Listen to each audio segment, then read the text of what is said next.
Okay, so some nerdy headlines. Jonna, if you have any thoughts on this, please chime in. This is one that I feel like if Kitsy was here right now, she would be all over. They discovered a satanic plaque, an altar in Scotland. Like they dug it up, and it's scary. I mean, like it's real. Like it's got the, the face, the satanic stuff going on. Oh no. Yes. Oh, speaking of that. Oh, thank goodness. I was like, I don't have any thoughts on that because I'm already freaked out by it. I know. It's weird, right? Because we've been watching all this, satanic stuff. Yeah. And you're like, oh, satanic stuff, so entertaining. Then you're like, wait a second, there's actually That's like fake satanic stuff, and this is like real life satanic stuff. A recommendation for you. Coming up, remind me to give you the recommendation because it's a little satanic and it's a little teenage drama. Okay. And I'm really loving it right now. Can't wait. But I want to do some headlines before we get to recommendations. Okay. Hunger Games, a couple things about that. We're getting a prequel book. Yay. Which I think is going to be really cool. Did you read The Hunger Games? I did not. Okay.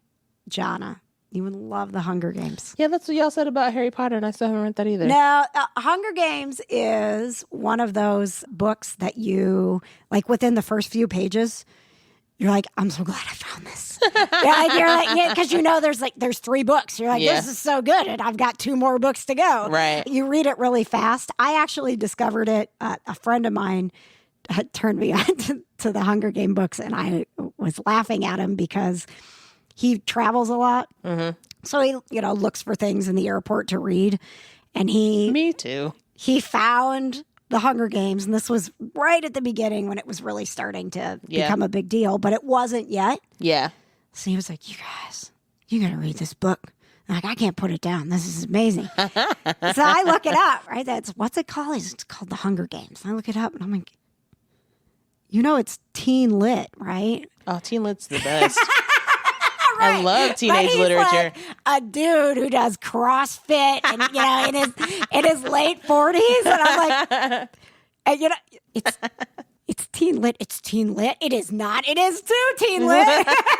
That's what Amazon says. But then he's not that far off in age from me, so I started reading it. I'm like, oh, I get why you're reading it. But, but when you're in your 40s, and then you're like, oh, I was really excited about this teen lit. Teen lit is the best because there's so much drama and suspense because you don't know what's going to happen. And it's just, and I'm all about the drama. Right. So I love it. I think when you do it right, it's, even though it's set in that, your characters are in that age, when you write the story correctly, like a Hunger Games, it appeals to everyone. Yeah. It's not like we're focusing on just a teenager. Like I'm not sitting here reading about teenagers. That universe that they created that those teenagers were living in was serious. The thing I really like about this prequel, people can be like, oh, she's just trying to, get more money. Well, we're all trying to get more money, so let's not be mad about that. But the path, well, let me go see. Jonna, I will narrate. I tell you what, put a hold on the Hunger Games. You give us an update on the other things you've been watching on Netflix. Okay. So, while KJ goes to see who's at the door, I finished watching Crazy Ex-Girlfriend, which is the musical show that was on the CW with, what's her name? What is her name? I cannot think of what her name is. Oh, Rachel Bloom. That's what her name is. And Crazy Ex-Girlfriend is the show that is literally every episode has like 3 or 4 songs in it, and it's amazing. What are you talking about? Crazy Ex-Girlfriend. Oh, my sister was just going to start watching that. Oh, yes, she should. That was a solicitor. I don't know what he wanted from me, but I was like, I'm in the middle of a recording, sir. I don't think he understood what I was talking about. What are you talking about? All right, so I want to hear, when I'm listening back to this, I'll get to hear your recommendation. That's exciting. Crazy Ex-Girlfriend is very good. Okay. Very, very good. Just real quick, back to the Hunger Games. Yes. The prequel's coming out, and also they made District 12 a historic place. So like the house, the home where the 3 main characters live in North Carolina. I mean, they don't live there because it's fictional. But the house where they That's exactly where they live at. That's where they live. I've been there. I've seen them. No, they made it a historical site. That's cool. Which I think is cool, but it also, I'm surprised. I mean, I love the Hunger Games, and I know it was a big deal, but if we made every house where some cool blockbuster movie was filmed a historical site, yeah, I mean, there would be a lot of historical sites. That's what I'm saying. That's true. Pretty deep. That is.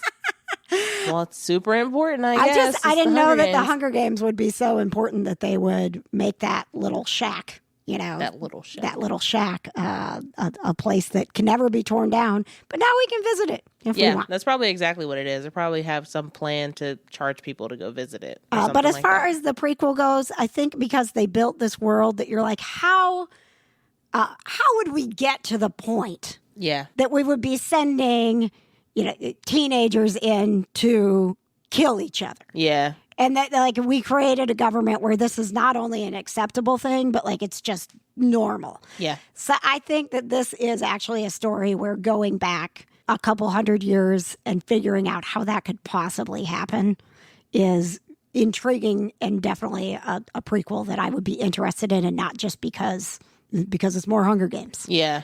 You wonder that when you're reading the book. How did this happen? Yeah. I mean, when you watch the movies, you're like, what?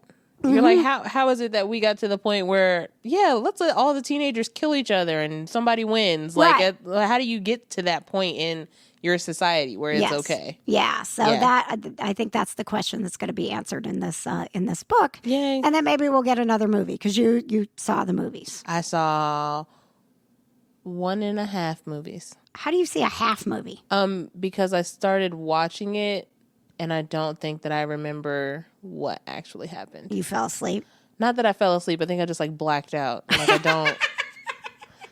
I remember watching. Well, what's the second one? Is it Catching Fire? Yeah. Is that what it is?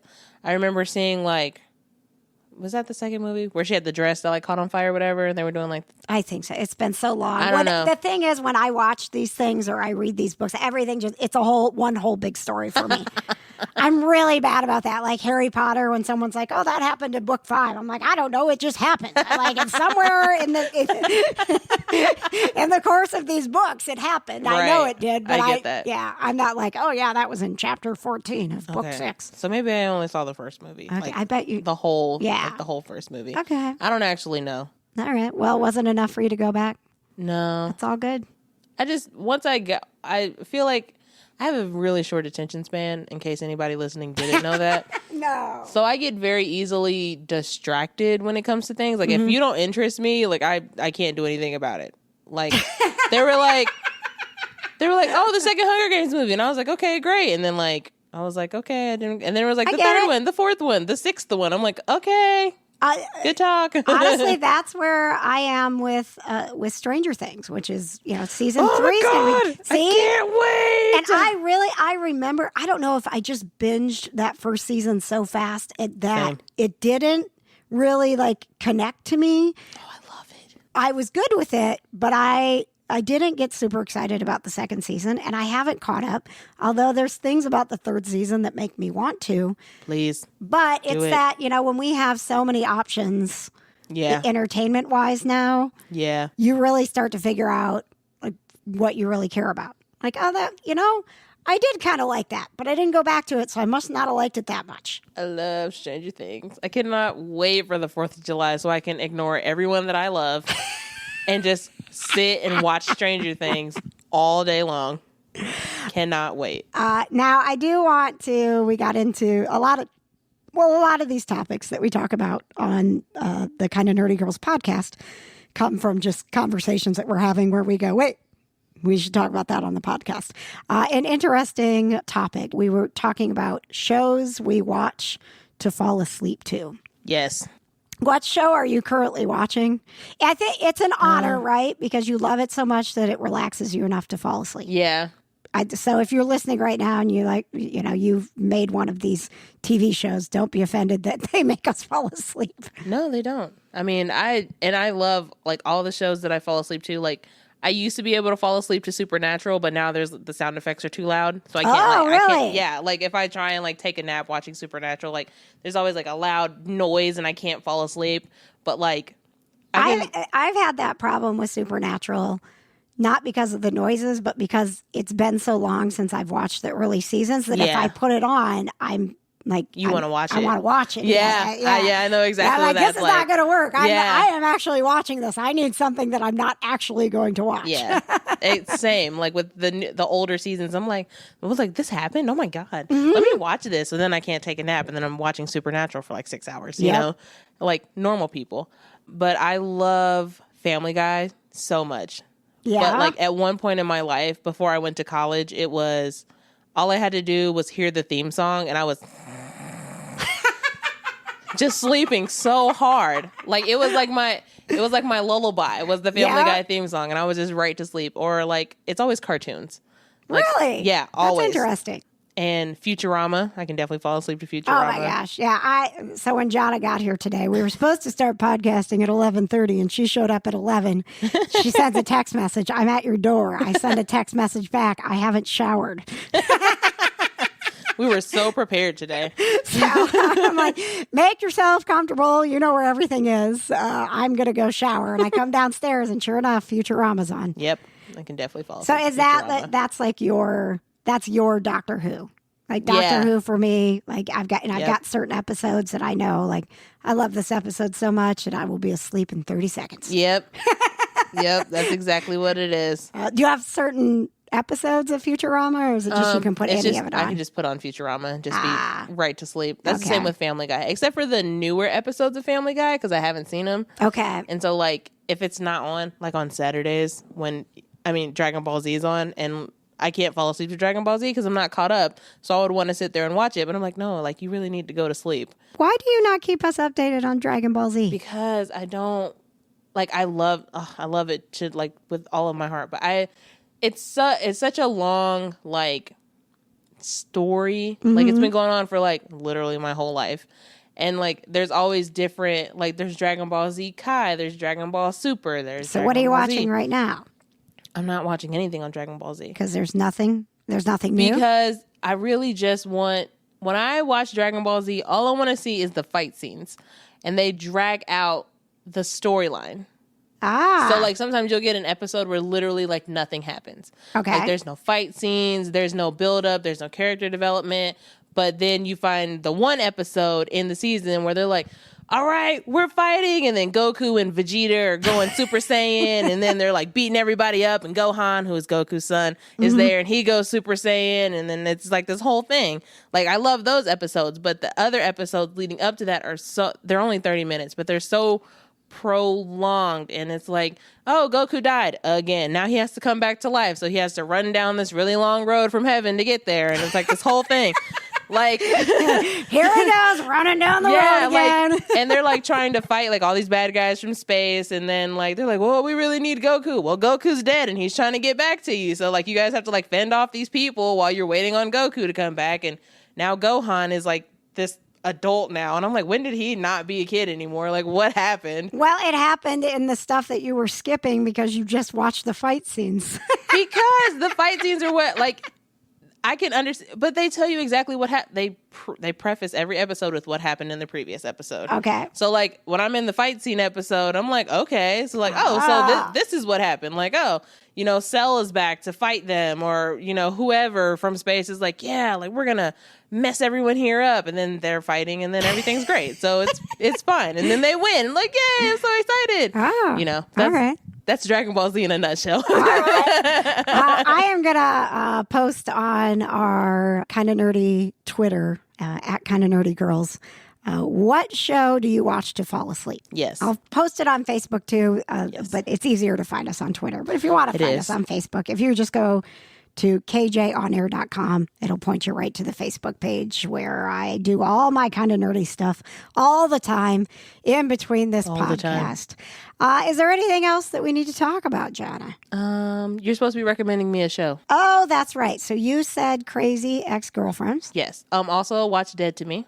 Dead to Me is good? Yes. I mean, I'm only like 3 episodes in, It but already it's really got good. renewed for another I season, know, so that's and a good sign. And I can understand why, because it's very good. So you're 3 episodes in and sold. Yeah. Recommending it Yeah. already. I mean, it's got James Marsden in it, so yeah. It does? Yeah. What? Yeah. Oh, all I knew was Christina Applegate. And the girl who played Velma in the Scooby-Doo movies. Oh, okay. I don't know her name, but she's in that. That's who that is. Yeah. I kind of recognized her. Mm-hmm. My recommendation for you, I'm glad to hear that you like Dead to Me, because I've had several people tell me that they like it. It's very good. And I need something, because I'm starting to run out of episodes of Runaways. So Marvel's Runaways, it's been out for a while. So if you're listening to this and you're like, KJ, you just found that? Yeah, I just found it. Leave Okay, me calm alone. down, because I just found Dawson's Creek. So chill. That's true. Chill out. So it's on Hulu. Do you have Hulu? Yes. Okay. do have Marvel's Runaways. Okay. I started watching this one because, Marvel. Yes. I'm going to give it a shot. That's true. But it all comes back to Buffy. The guy who played Spike, James Marsters. Okay. The guy who played Spike on Buffy, it was cast in this, and he has been in so many things that I love. He's I can't even name them all, but pretty much at some point he shows up in every fandom that I follow. So I was like, I'm going to watch this because I love this guy, and it's Marvel, and let's give it a shot. And I didn't know what to expect from it because I didn't read the comics. Just I went into it completely blank. Like, this is a Marvel world I don't know anything about, except the guy who played Spike from Buffy is in it. Go Spike. I thought of you as I started watching it because it's teenagers, right? And there's superhero powers involved, but it's more coming from, it seems like it's coming from some satanic stuff, right? Right? But then there's all this drama because one of the teenagers passed away. So now these teenagers who were tight aren't tight anymore, but they have they're starting to figure out that they need to see each other. And then there's one girl who you can tell is really in love with this one guy, but he doesn't notice her. And, so all about it. I tell you, I'm like they made this Marvel show for John. Let me go ahead and add that to my queue as we speak. Yes. So watch Marvel's Runaways because I think they're doing a good job with it, and it is different from any of the other Marvel stuff. Yeah, I mean, I don't really watch the Marvel shows because they don't really hit me like I want them to. Yeah. Like the DC shows will hit you. Like, oh, I love this show. But when I watch the Marvel shows, I'm like, this is okay. What else have you watched? Well, because you've tried the stuff on Netflix, Daredevil and stuff, and that's not your thing. Yeah. I started watching Jessica Jones, and then I had that partner guilt because it's something that Patrick and I watched together. I wanted to watch it. I don't remember where he was, but I was like, I'm just going to start it. I can watch Jessica Jones without my husband. This is not a big deal. How dare you? And halfway through the first episode, it was so good. And I was like, this is so wrong. This is betrayal. This is betrayal. I can't do it. So I know he knows, right? Because it's on Netflix. So he can see and continue watching. But he has not said anything to me about, did you watch Jessica Jones without me?